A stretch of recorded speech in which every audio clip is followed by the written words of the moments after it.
This is Bharat FM. बजेगा भारत झूमेगा भारत.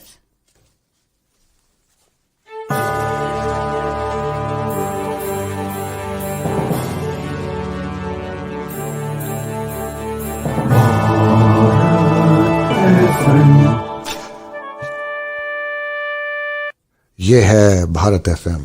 बजेगा Bharat झूमेगा Bharat. Hi, everybody. Good morning to all the viewers and listeners in the United States, for I'm presently in New York on this 11th of June. And good evening to all the lovely listeners in India. A very, very warm welcome to Storytellers Cafe. I'm your host, Usha Venkatraman. It pleases me immensely to see you every other week who staunchly come and watch Storytellers Cafe to listen, learn, and enjoy. Thank you for listening to Storytellers Cafe. You know, we've completed 2 years. Yes, we are 2 years old. We are toddlers. We are still in the exploratory stage. So today, my guest will come as no surprise as we are exploring on Storytellers Cafe. I know my friends in the United States just celebrated the 4th of July, your Independence Day weekend, and I thought, why not have a preview about Indian independence? As you all know, India completed 75 years since her independence in 1947, August 15th, and this is our 75th year. And today, my guest is somebody special who brings history alive in an engaging, fun, entertaining manner on screen. But before I bring my guest, let me share a few trivia with you. Friends, I worked as a storyteller in residence for over 11 years at the Cathedral and John Connon School, where my children studied. It was a great pleasure to be a storyteller in residence. I didn't know such a word existed, but I would tell stories right from the infant school, junior school, middle school, to the senior school. So I did something special on the 150th anniversary of the first mutiny, the first War of Independence. We celebrated the 150th year of the first War of Independence in 2007 by putting up a sound and light puppet show in the school. And this show actually showcased the social causes that led to the mutiny. This was completely put up by the children of the senior school, whom I trained. I worked with the history department, with the music department, Hindi department, with the art department. We made our own puppets. We stitched their own clothes and everything. It must be still in the Cathedral Senior School.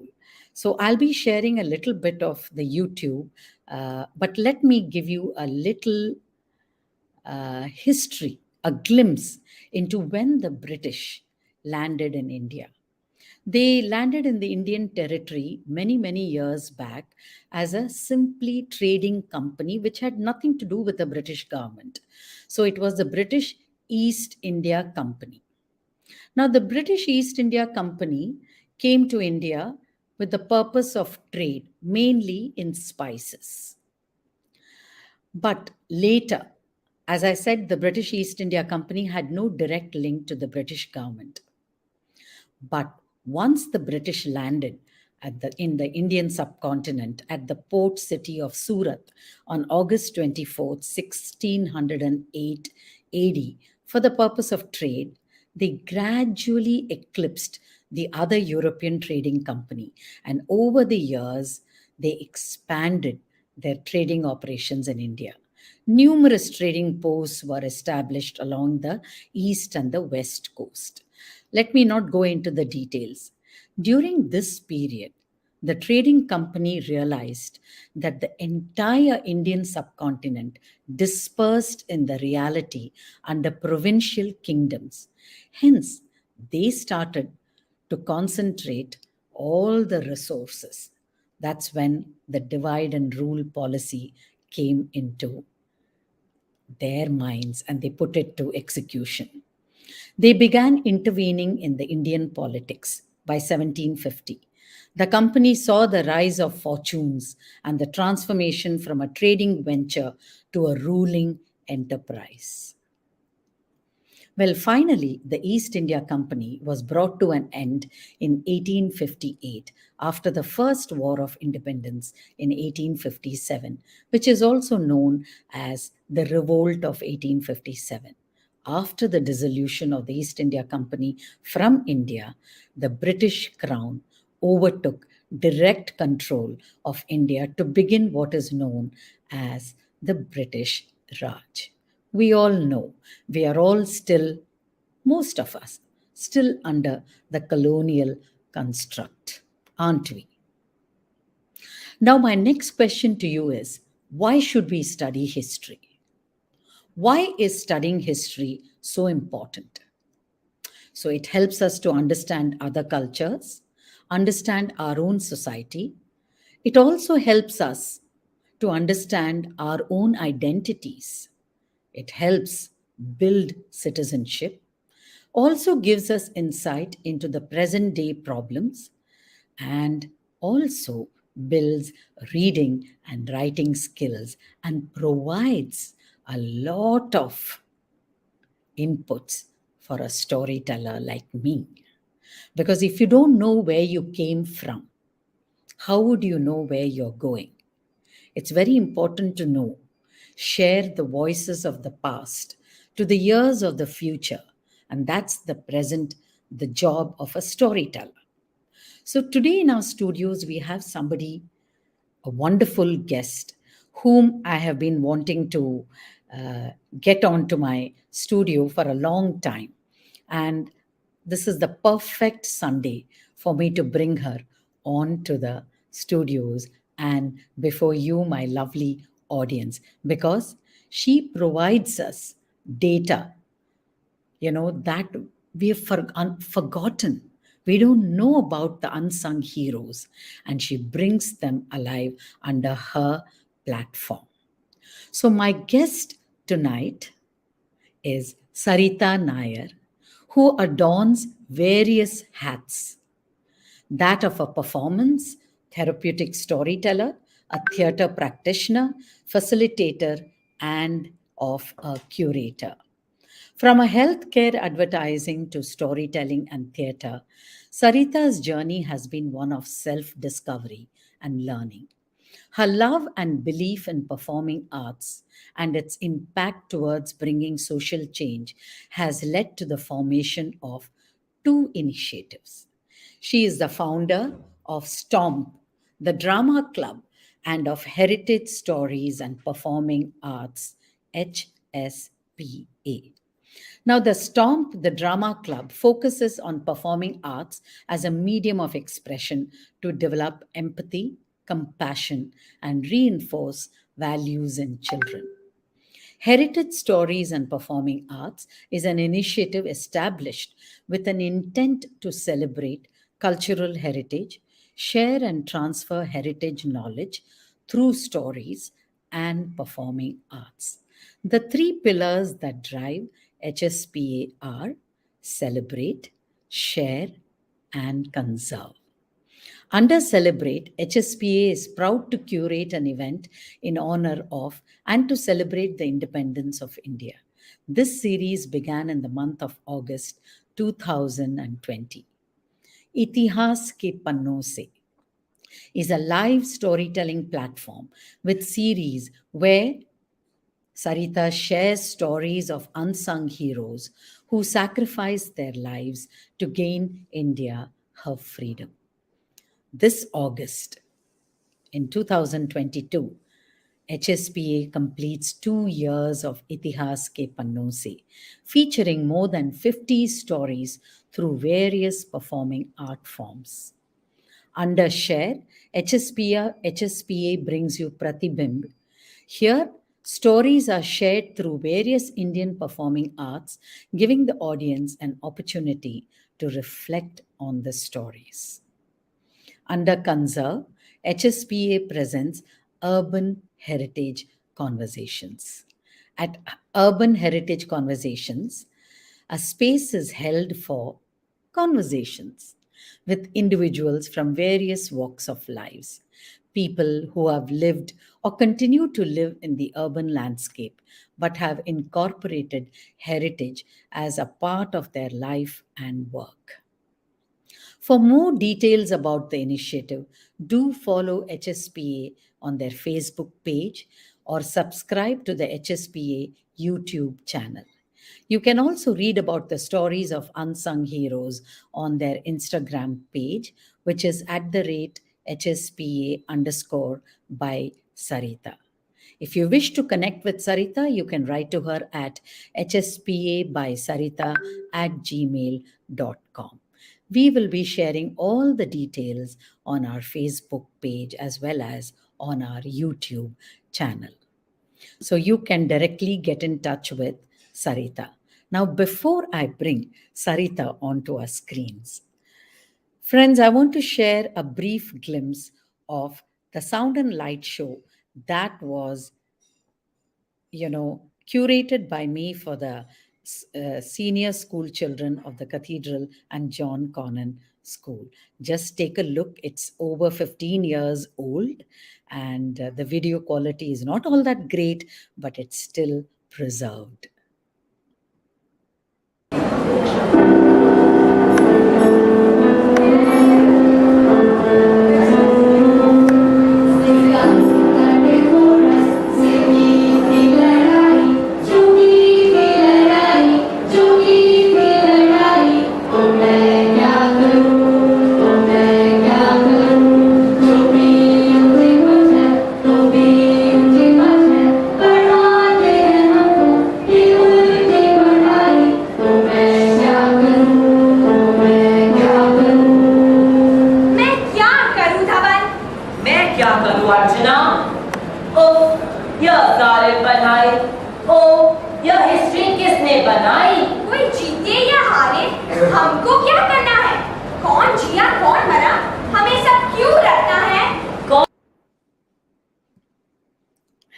So that was just a brief glimpse. And if you saw, it was Dhaval Kotak, who was the student who was doing the puppeteering for the boy student. And Dhaval has just recently graduated from the Columbia Business School.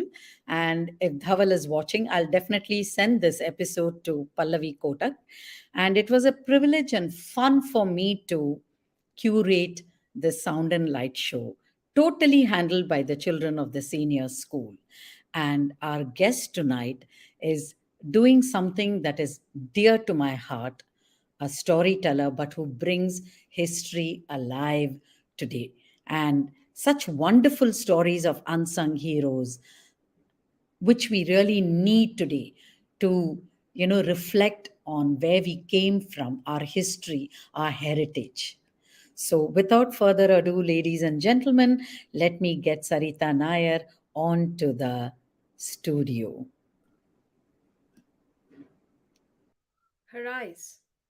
Her eyes were focused far away, towards her goal, as she walked across the paddy fields, her feet making prints on the ground. But these prints were deeper, deeper than for someone her age and of her structure. For she had strapped across her chest her toddler, her child. But that was not the only reason why her footprints were deeper.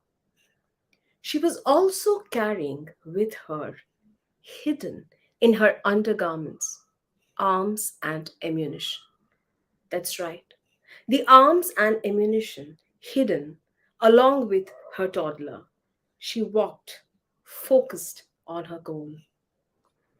As she left her home that morning, she knew that her life would never be the same.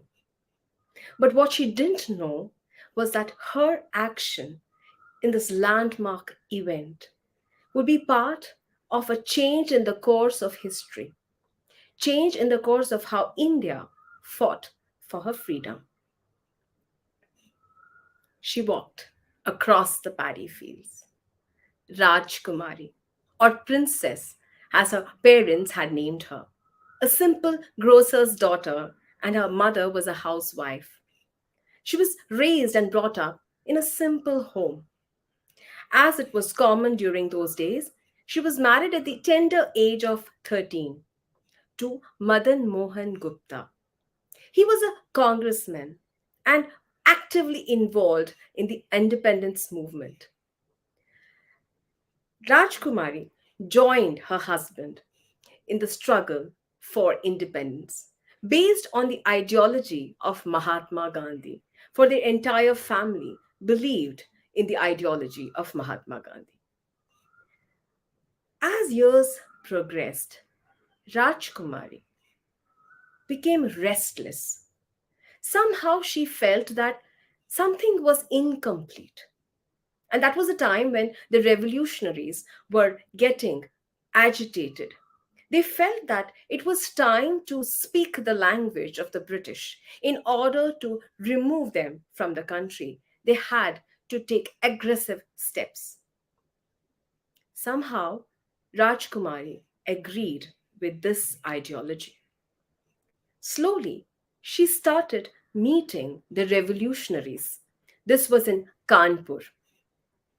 As she met revolutionaries like Chandrasekhar Azad, Ram Prasad Bismil, there was something inside her that kept burning, a fire, where she felt she wanted to contribute towards this movement, the independence movement. And that's what she did. She started sharing messages, secrets, passing messages between the comrades of HRA or the Hindustan Republican Association Party. This was all done without the knowledge of her husband or in laws. She became part of this team, parallelly working towards the independence movement. She would also say, बाहर से हम गांधीवादी थे, पर अंदर से हम क्रांतिवादी. Those were the lines by her. That day, as she walked across the paddy fields with her toddler strapped and arms in the undergarments, she was going towards the railway station, the Kakori railway station. That's right. She played an important role in the Kakori conspiracy or the Kakori Kand as it is known in those places. This was a historical event where the revolutionaries decided to rob the train which was carrying money belonging to the Indians. The revolutionaries wanted to rob this money and use it in the revolutionary activities against the British. Rajkumari had the important role of providing them with the arms and ammunition at the spot, and she did that successfully. However, she was arrested after this incident. Not only was she arrested, but you can imagine the shock that her family underwent when they found out about this. She was disowned by her family, not only personally, but also publicly. They put out an advertisement in the newspaper disowning her from the family. What happened to her after that? Where did she go? How long did she live? It's ironical that her name is hardly mentioned in the pages of history. She's one of those unseen faces. That's right, you wouldn't even find a picture of hers, who fought for her freedom struggle, even if it's an act of courage that helped in a bigger event. Namaste. That was the story of Rajkumari Gupta, and I'm Sarita Nair, founder of Heritage Stories and Performing Arts and the curator of Itihas ke Panno Se, where we bring to you such stories of unsung heroes from different parts of India, heroes who sacrificed their lives for the freedom of our country, the freedom that we all enjoy today. Thank you, Usha, Storytellers Cafe, and Bharat FM for having me here today. Over to you.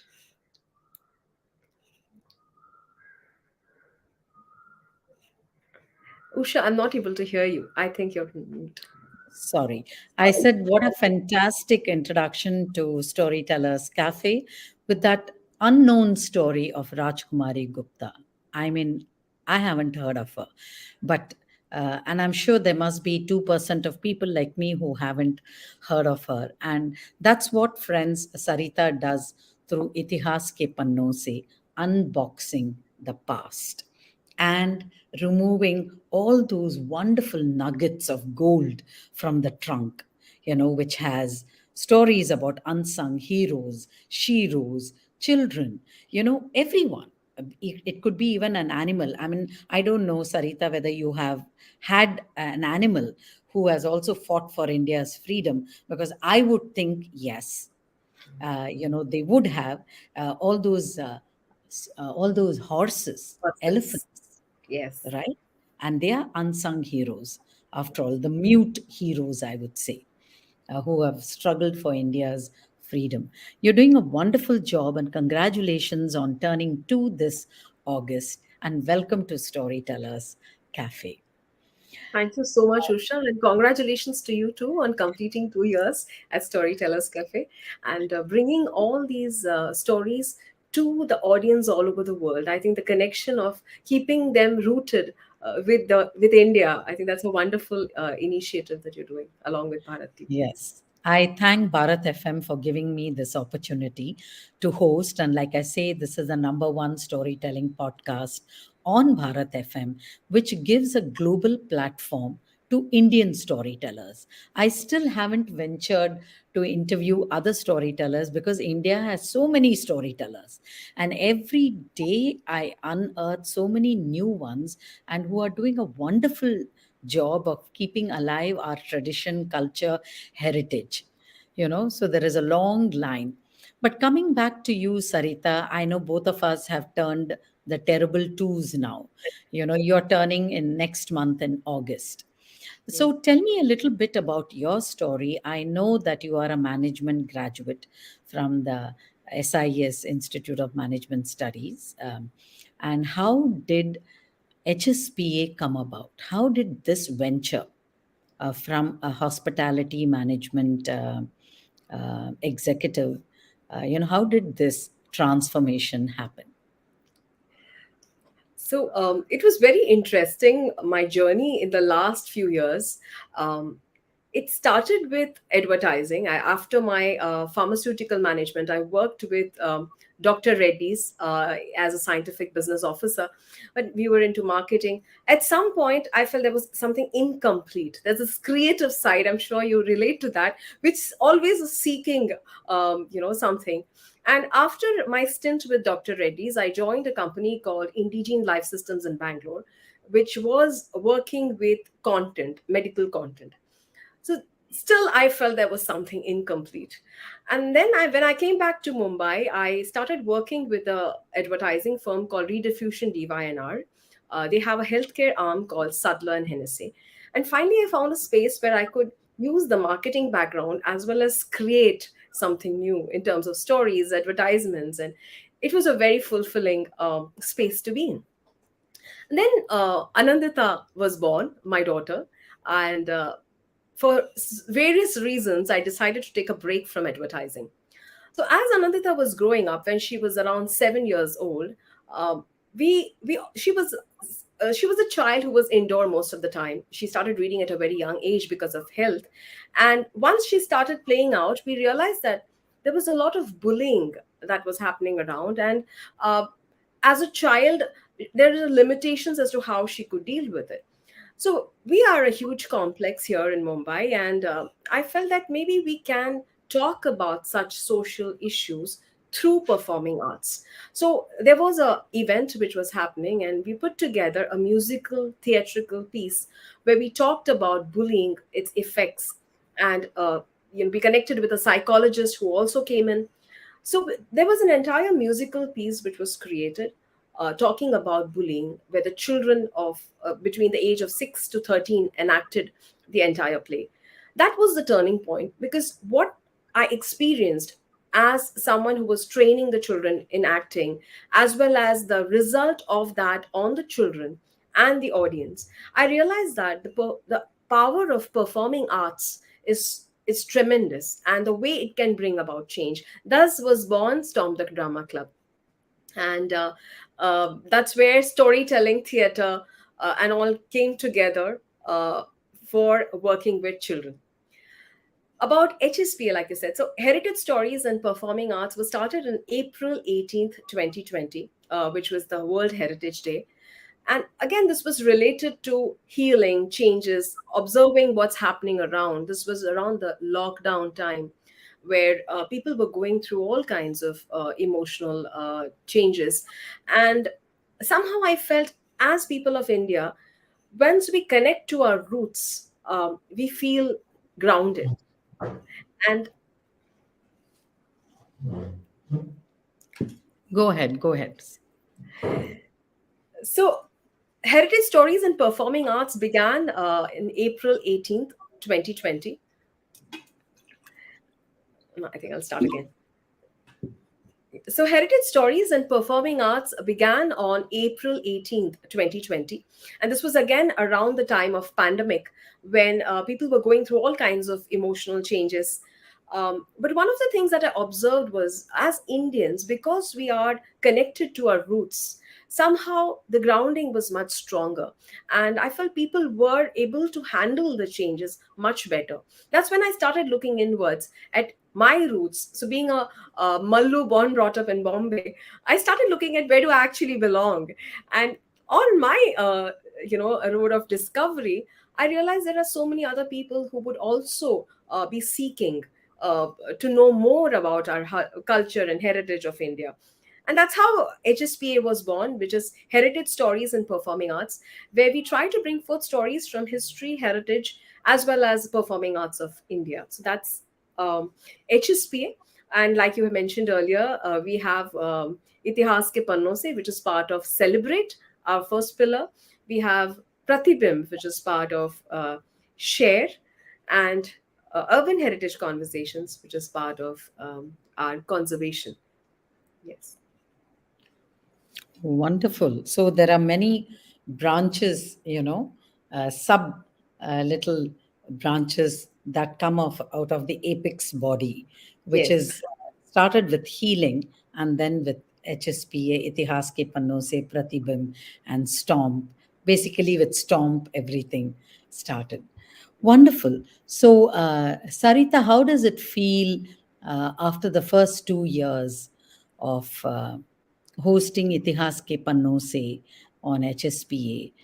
You said you've completed 50 storytelling episodes, and it must have been a wonderful journey. Were all your guests from India, from the far corners of India? Yes. In fact, it's very interesting to even see how Itihas ke Panno Se came into the picture. When we were talking about people in lockdown, um, we had conversations like, "Oh, life has changed forever. We have to move out with a mask." And I felt that that's all we have been asked to do. We have just been asked to sit indoors. What about all those people who left everything they had for a larger cause? Maybe we are not looking at the bigger picture. Have we become so self centered? And that's when I thought maybe the stories of the unsung heroes need to be shared. People who gave up their lives, irrespective of the gender, the educational background, or the economic background. They looked at the bigger picture. The goal was that the freedom of India, irrespective of whether they would even live to experience that freedom. And I thought that was such a selfless motive and such a selfless offering to the nation. Maybe we need to share these stories, not only talking about freedom, but also looking at their life journey. What kind of hurdles did they cross over to do what they felt was their goal in life? And that's an inspiration that we took to our lives. So it's very interesting to see. As I was thinking about all this, I received a call from Sonia Bareja, who's a dear friend, and I was sharing, and this is what I'm thinking. Maybe we should do something. And Sonia said, "Sarita, if you're doing it, count me in. You just go ahead, and I'm there." And then my next conversation was with Vikram, who again is a dear friend and storyteller. And he said, "Yes, you're doing it. We are there." Then we spoke to Hema, and things just fell in place. So the idea was to have a month or two of weekly storytelling performances, live performances, where people or guests were free to choose their medium.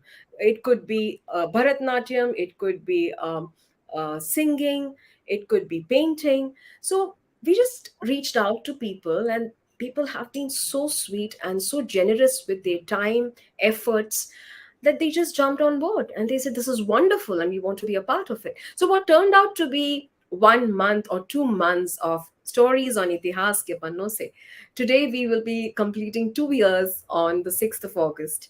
And I have all these tellers as well as my friends who gave the name. People just came with whatever they could and contributed towards it. So, yes, it's been a very overwhelming and enriching journey so far. Wonderful to hear that, Sarita. Yes, the pandemic in many ways has been enriching and has blessed us on many levels. It's always a nazariya, the perspective, how you look at something. At the end of it, I just feel that it's made us go within to examine our roots, our culture, where we come from, why are we the way we are, what can we do to make this earth a better place, how can we respect nature, how can we kind of conserve uh, the energy and the resources and not contribute to the ecological footprint, how can we mm, save our earth, and that's wonderful. I know there are so many groups that have come up and they are live all over the world, thinking of ways and how they are. In fact, I was the other day wanting to invite somebody from overseas, and the storyteller refused, saying that I don't want to contribute to the carbon footprint by flying anymore. So I can do something online Mhm. and not come physically. So I Okay. thought that is, it takes a lot of courage, and it has brought about some very significant changes in people. True. And people like you, through HSPA, Itihas Ke Pannon Se, Stomp, have contributed to this change. So we are change makers. That's what I would like to call ourselves. So, Sarita, tell us, as you know, the USP of Storytellers Cafe is to listen to stories. And after that wonderful inspirational story about Miss Gupta, uh, no one has heard about her, the grocer's daughter who was a princess. Would you have anything else from the box? Surely. To tell you a little bit more about the story that we did on Rajkumari Gupta, it was narrated in the form of watercolor painting by a CEO and an artist, a watercolorist as he calls himself, Tane Kumar. And one of the USPs of Itihas Ke Panno is we are also talking about storytelling in various formats. So that was a story done through watercolors. The next story that I would like to share is about Preeti Lata Wadedar. So she is from Bengal. She is. I tend to use the word as if they are still there around us. It's usually in present.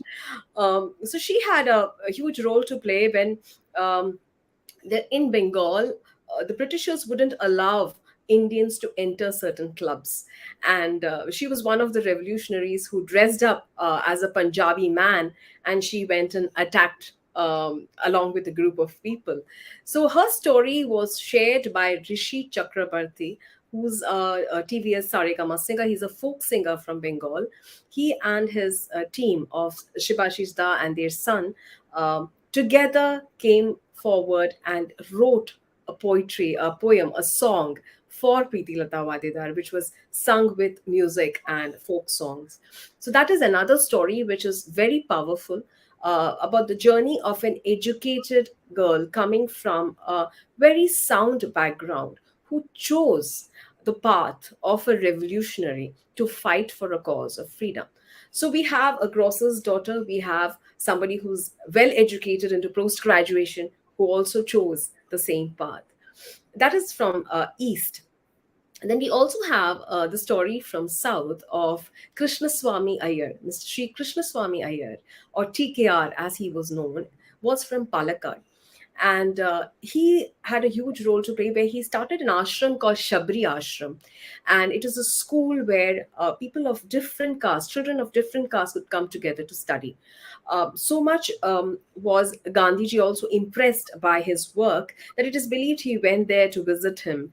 And he also did a lot of social reform work, along with fighting for freedom through non-cooperation movements. uh, the interesting part of that episode was that we had the descendants of Mr. Iyer join us at the events. And I must share this, Usha. That's been one of the most humbling experiences for me personally, and I'm sure that day it was for all those who were there.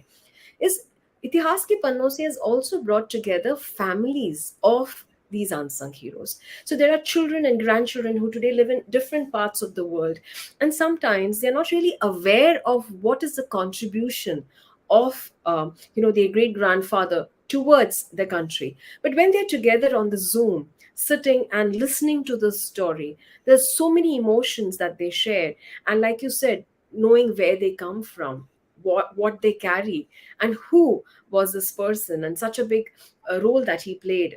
So it really brought together families. We have had families who started WhatsApp groups after our episode, and they connected. So that was another story which also stands out, because many of these people even I hadn't heard of before. But thanks to the people who were part of Itihas, we got to know about unsung heroes from different parts of India. We've also had from the West of poets. Jav Ishchand was another poet from Gujarat, where he would, freedom was sought not only by fighting with the swords and the gun, but also by using the pen. Like they say, the pen is mightier than the sword. And so we had poets also who were covered on Itihas Ke Panno Se. This was also done by Tirtha Bhatt through the form of theatre. So that was another story which was covered on Itihas Ke Panno Se. And there are so many such stories. It's so difficult to choose one or two. Yeah, Sarita, I just wanted to ask, and this is for the viewers who are watching Storytellers Cafe, and my guest is Sarita Nair here, who's the founder of HSPA, Heritage, Stories and Performing Arts. Sarita would like to know that, as far as I can recollect, Itihas Ke Panno Se is a weekly, show on HSPA page on Facebook, right? Every Friday in the evening, if I'm not mistaken. Yes. So, could you tell our viewers more about it, that people can log on to Facebook and watch it? Is it also played live on Instagram? So, like you said, it is every Friday live at 7 p.m. on the HSPA Facebook page. We go live with our guests. We share the story, and we also share the pictures of the protagonist and their families, or whatever else we are able to gather. And we have discussions. Sometimes we have the descendants who come there. So, this is a show which goes on for around 45 minutes every Friday at 7 p.m. You can watch it live on our Facebook page. We also put it up on the YouTube channel after some time. And now we have a good news to share, is on the 6th of August 2022, we are going live at a physical space in Mumbai. So if you wish, thank you. And this is the 75th year of Indian independence, and it's also our second anniversary. We felt it was time to take it and let people experience those moments for real. So if you're in Mumbai and if you would like to watch it offline, do join us on the 6th of August. The details and the tickets are already shared. So please do join in. Yes. That's wonderful. Congratulations once again, Sarita. And I'm sure we'll put it on the Facebook page. And please do, if you're visiting Mumbai, especially all the people coming to visit their homeland on their annual visits, do make time on 6th of August to come and watch this live program where the history will be unfolded. You can unbox the history from its pages, or unlock it. You don't have to read any historical uh, book, but you can watch it live on stage. That's wonderful, Sarita. Is there another story that you would like to share? I know we traveled with north, we went to east, we went to south, and west. You did talk about, through theater, how and the poetry was, about the freedom struggle was enacted on Itihas ke Panno se. Is there anything else that you would like to leave our listeners with? Surely. So, Itihas ke Panno se is one part of heritage stories and performing arts. We also have, like, we shared the urban heritage conversations. So, there's this one story that I would love to share, which is more on the heritage part of it. So, let me share the story of the homecoming, is what I call the story. It was 1913, and there he stood in a land of lights. He traveled across the oceans to be there. The land of light, the land of moksha, the light of moksha, as he also called it. He stood there, mesmerized. He was standing on the by lanes of this narrow lanes on the banks of River Ganga. He could smell the aroma of the incense sticks, and he could hear the chanting at the Ganges during the Aarti. He stood there looking into her face, at her face, her beautiful round face with large eyes smiling at him. She held something in her left hand and something long like a spoon in her right. He was lost looking at her. 2019, Canada. Divya was part of the team which was curating an art exhibition in Canada. She was responsible for looking at all the artifacts and making notes about them. As she walked to this particular artifact, which was written to be as that of Lord Vishnu, she gazed at the artifact and somewhere she felt there was something amiss. For the artifact of the statue had female characteristics. It had the body of a woman, but it mentions Lord Vishnu. And then she began her research. She started to look back at where did this statue or artifact come from. And that's when she stumbled upon a note or a book written by none other than Norman Mackenzie, for she was curating the event at the Mackenzie Art Gallery. And as she went through the pages, she saw an official entry which stated that this artifact came from India and it did not have an official.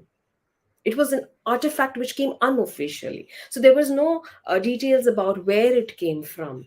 So how did this artifact reach here? She immediately reached out to Siddharth, who was one of a well-known curator of Indian origin, and she shared this photograph of the artifact. Siddharth immediately called her and shared the story of this photograph of this woman. That's right, it was a woman. It was none other than, let's find out. So he shared the story of Shiva and Parvati. That's right. Shiva and Parvati were playing a game of dice. The game got so interesting that they decided to bet. So Shiva bet his trident, Parvati removed her jewelry, Shiva kept even his snake, his begging bowl. And soon he started losing everything that he had. Now, Shiva losing the game, he didn't take it that well. So he stormed off into the forest in search of Lord Vishnu. Seeing Shiva all angry and disturbed, Lord Vishnu asked him to calm down and said, "Okay, you can go back and play now. You will win everything that you've lost." So Shiva went back to Parvati and said, "Okay, let's continue the game." And they started playing again. And as predicted, he won each and every item that he had lost. Now Parvati was surprised. How was it that he's winning suddenly? There's something wrong. She called him a cheat. And as they started fighting, before things could get out of hand, Lord Vishnu entered the scene. And he said, "Okay, actually, I was controlling the dice. It's just that you both felt that you were playing. That was an illusion, Maya." To this, Shiva said everything is an illusion. Life itself is an illusion. This food is also an illusion. Now that was met with silence. Parvati was furious. How dare you call food we eat an illusion? So, in that case, even I am an illusion. And with that, poof, she disappeared. Now, when Parvati disappeared, nature came to a standstill. Seasons stopped changing. Land was barren and infertile. There was drought, and people were starving. The gods, even the demons, started praying for food, for they couldn't see people die of starvation. Parvati could also not see her children die of starvation. So she decided to go to Kashi, and there she opened a kitchen. And from there, she started serving food to people. And so food became available again. Nature started thriving again. Shiva realized his mistake. He went towards Parvati and asked for forgiveness. He put his bowl ahead, and Parvati on her left hand had a vessel full of porridge. On her right, she held a ladle. She scooped some and put it into his bowl. From that day, she was known as the Annapurna Devi, and she resided in Kashi. That's the story that Siddharth shared with Divya. 1913. There he stood, Mackenzie, staring into this beautiful woman's face, and he felt, I would really like to have her as part of my collection. As he said this aloud, there was a suspicious looking man around, a thug. He approached Mackenzie and said, "If you want, I can do that. I can get her delivered wherever you need her." And that's what happened. Annapurna Devi's idol disappeared from that temple, only to land up at the Mackenzie Art Gallery in Canada. When Divya understood the story and how this idol or artifact reached the art gallery, she made it her mission to bring it back to India. And so the Annapurna Devi idol, which was stolen from Varanasi, Kashi, in 1913, came back to India in 2019, where the university and the gallery decided that it would not be right to keep something which was part of a cultural theft. And so that was the homecoming of Annapurna Devi to Kashi. So that's another story from our history. So next time you come across an artifact wherever you are in this world, or you come across a street which is named after someone, do take a few minutes to find out what's the story behind that name, behind that artifact. And that was a story from the pages of history of HSPA. Wonderful. Bravo, Sarita. That was a lovely, lovely story, of Annapurni Visalakshi, who's disappeared from Varanasi, right? And then found in Canada. And what a lovely story that you wove of this lost and found. Tell me, Sarita, that brings me to a very intriguing question. How do you research? I mean, um, see, history is all about research, right? You have a name, but then a lot goes into research to ferret out information, and that too, which is unheard of. And so you need to really collect from a reservoir, really get and then cull that information and make it into an interesting episode. So, how do you go about that?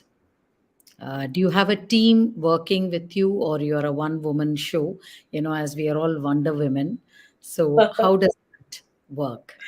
So now that you ask me about my team, yes, and all the tellers and people who have been associated with HSPA would know that this is not possible without my 13-year-old daughter. So she's one of the team members, and my husband. So we are three of us who actually started HSPA, and we are, right from the editing to everything is done by us.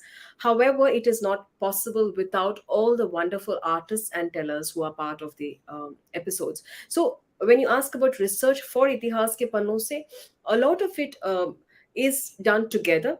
The artist who is invited to do the story, we do go through the possible names of the heroes, unsung heroes, the stories, whether it connects to the essence of what Itihas stands for. And if I come across something, I share with them. Whatever they come across, they share with me. And together we try and create. The freedom is given to the artist to weave it in whichever format they want to. And of course, I'm there to support them in however they need me. Regarding the research on other stories that we collect, so we have, it's time consuming, and at the end of the day, I think it's also about finding or using those words, the key words which lead you to those uh, uh, pages that share these stories. And sometimes it's also the people. So for example, let me share. So I did a story of Khudiram Bose on Itihas ke Panno se. I can share my journey through that. When I, or rather, Khudiram Bose chose me to tell his story. I am not from Bengal, and I have been to Kolkata, I think, just once. So, but there was something about him that called out to me. And when I started reading about him, I started talking about him to people.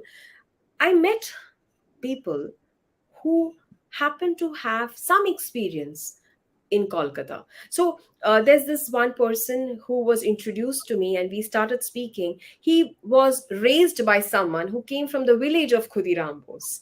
And so I had access to certain stories which were folklore from that particular place. And then he talked about the song which I had heard, which is Ek Bar Bidai De Ma, which it is believed was sung at Khudiram's, during his death. And so I was introduced to someone who would sing this song. So it just it's not just the research which is done on online, but also the people and the conversations you have. And somehow I always believe there's magic on Itihas ke Panno se. So we end up meeting people, we end up connecting to stories that come from that land. So it's research is not just online, but it's also conversations, and just everything just comes in place. Yes. Absolutely, yes. And then you connect the dots. Very well put, Sarita. What is the future? What's the way ahead? Do you have plans, any visions to take this forward? Because it's important to reinvent ourselves in this business, as you know. Not to become kind of done and dusted. So, how to infuse some new insight and energy into that. So, what's the future plan? So interestingly, Usha, when I started this, it was started as Itihas ke Panno is a free event which goes every Friday. However, we do have urban heritage conversations, which are ticketed events where we converse with people, and Pratibimb, which is also a ticketed event. Now we are moving into the live space where we are planning to take Itihas to different cities. So we have had our artists in all these places who have worked so hard with the stories. Now we are going to Itihas is traveling to various cities to perform at live events. HSPA has been uh, involved in the past few months with one of the leading museums in Mumbai to bring forth the story from a very, very ancient text. So we are also looking at collaborating through writing, through publishing. Um, We are also looking at publishing a few stories from Itihas ke Panno se along with the artist or the tellers, which we hope to make available as books, which will be out there for sale. In fact, we are coming up very soon with our first book. We will be having a book reveal on the 6th for the same. So books are another. We're looking at doing when so business, I for me this is a passion, and however to sustain we do need an income, so that is something that we are looking at, where we hope to connect and have an understanding with schools, corporates, to do various kinds of events, books which we are looking at publishing. And not only India, hopefully, if the audience of Bharat FM is open to it, we will come to you with stories, and maybe you can share your story. So, interestingly, what we also realized is every family has a history. There's a heritage which is so deeply rooted, and it's just about digging it out. And all you would have a story which you would like to share on Itihas or HSP. We would be more than happy to kind of give a platform for your story to come forward. So, yes, the possibilities are endless, and I'm hoping that we have the support of everyone to take it ahead. Absolutely. So, for all the listeners of Bharat FM, Sarita has already said that all of you listening, viewers, listeners, they also listen on radio. This may be an audio visual, but most of our viewers are listening on the radio. So, please do write to HSPA, to Sarita Nair. You have a story to share, itihas from your own family. That would be wonderful to connect, and you could be any part of the world, because as you know, Storytellers Cafe has made inroads right from Australia, Singapore, Malaysia, Indonesia, Thailand, India, of course, Dubai, Qatar, and gone to United Kingdom, and of course the United States, and also traveling to other parts of Europe. So wherever you are, listeners of Storytellers Cafe, please do write to HSPA and to Sarita Nair if you feel that you have history unfolding in your own house. And there is a history that needs to be talked about, to be told, because we all need not be the Mahatma, Mohandas Karamchand Gandhi or Bal Gangadhar Tilak. But in our own way, I think we have fought for the freedom, our forefathers, and that would be lovely to bring forth on this platform, because after all, it is unsung heroes and sheroes. Right, Sarita, if I'm not mistaken? So you don't have to have a name or a letter behind you, or a road or a street or a building named after you, but you could still find your place on Itihas ke Panno se. Absolutely.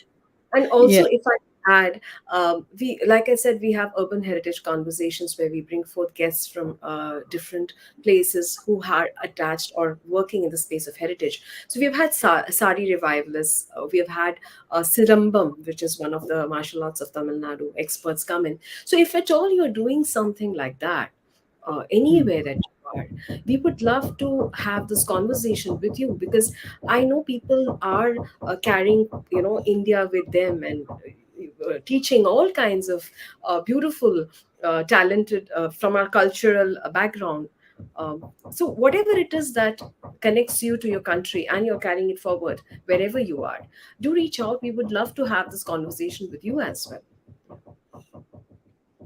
So that's wonderful, Sarita. Like I said, Storytellers Cafe provides a storyteller a global platform, and also puts you on a global stage where the Indian diaspora gets to see a bit of their own India, homeland, through stories, and be it performing arts through music or poetry or through dance, because we've had these various artists also on our platform who tell their story so beautifully. It doesn't have to be in the oral narrative all the time. It could be pictorial, it could be through a classical art form like dance and music. So it was wonderful to host you, Sarita, on this show. And like I said, it's not yet August 15th, but this is a precursor. This is a curtain raiser. And as I said, India completes 75 years, 75 glorious years of being independent and finally free. What is freedom? That's another question. Are we free? Mentally free is very important for me. I'm sure for most of us. And Sarita, any last words that you would like to share with our viewers and listeners? Yes, I would firstly like to thank you, Usha, for bringing me here and letting me connect to all of them who are watching us or listening to us today.